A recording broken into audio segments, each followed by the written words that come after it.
వేసే పరిస్థితికి వచ్చారు. మీరు నమ్మారు, అప్పట్లో నమ్మారు, ఓట్లేశారు.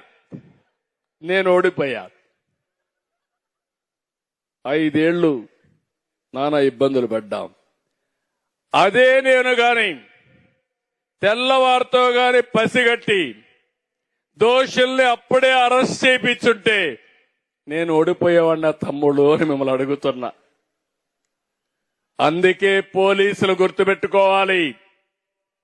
ఇలాంటి కేస్ స్టడీలు నా జీవితంలో చాలా స్టడీ చేశాను.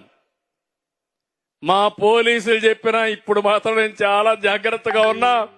నేను ముఖ్యమంత్రిగా ఉన్నంత వరకు నన్ను ఎవ్వరూ మభ్య పెట్టలేరని మరొకసారి మీ అందరికీ విజ్ఞప్తి చేస్తున్నాను. ఇక్కడుండే పోలీసులు కూడా మీరు అది గుర్తుపెట్టుకోవాలి. ఓసారి ఇవన్నీ కూడా గట్టిగా చెప్పే విషయాలు మీకు. నేను తిరుపతిలో వెంకటేశ్వర స్వామికి బట్టలు ఇచ్చే మునుపు సిమ్స్ హాస్పిటల్కి వెళ్ళాను. ఎన్టీ రామారావు గారు అన్నదానం 83లో ప్రవేశపెట్టాడు, అన్నప్రసాదం.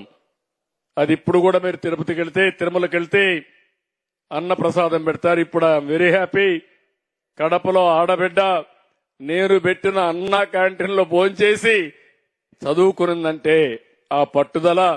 అలాంటి అన్నా క్యాంటీన్లు కూడా మూసేశారు, అది వేరే విషయం. నేను ఆ రోజు ప్రాణదానం ప్రారంభించాను. ప్రాణదానాన్ని ప్రారంభించి కొండపైకి పోయేటప్పుడు వెంకటేశ్వర స్వామి బట్టలు పెట్టేటప్పుడు నా మీద 23 క్లేమోర్ మైన్స్ పెట్టి నన్ను హత్యా ప్రయత్నం చేయడానికి ప్రయత్నం చేశారు. నా కారు వచ్చి కొట్టింది. కారు పోయి ఒక రోడ్డు మీద ఒక ఇల్లు కొట్టి ఎట్లా బతికానో నాకే తెలియదు. సాక్షాత్తు వెంకటేశ్వర స్వామి దిగొచ్చి నువ్వు చనిపోతే నాకు అపవాదం వస్తుందనే ఉద్దేశంతో నన్ను బతికిచ్చాడేవో గాని నాకు తెలియదు. అదొక మిరాకల్. అయితే నేను అప్పుడు కూడా హాస్పిటల్కి వస్తే తీసుకొచ్చారు, అన్కాన్షియస్ గా వచ్చా.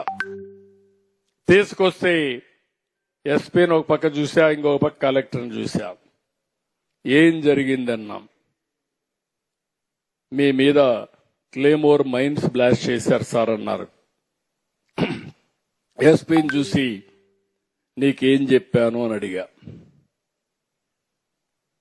కాసేపు ఆలోచించి తలకొంచున్నాడు.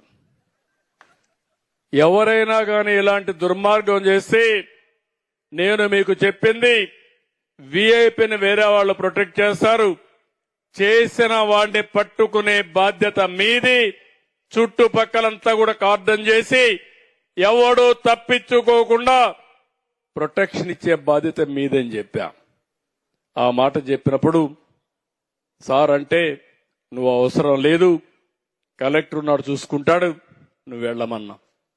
అంటే నేను ప్రాణాపాయం వచ్చినా నా డ్యూటీ నేను మరవలేదంటే అది నా పట్టుదలని మరొకసారి ఇక్కడే మీ అందరికీ విజ్ఞప్తి చేస్తున్నా.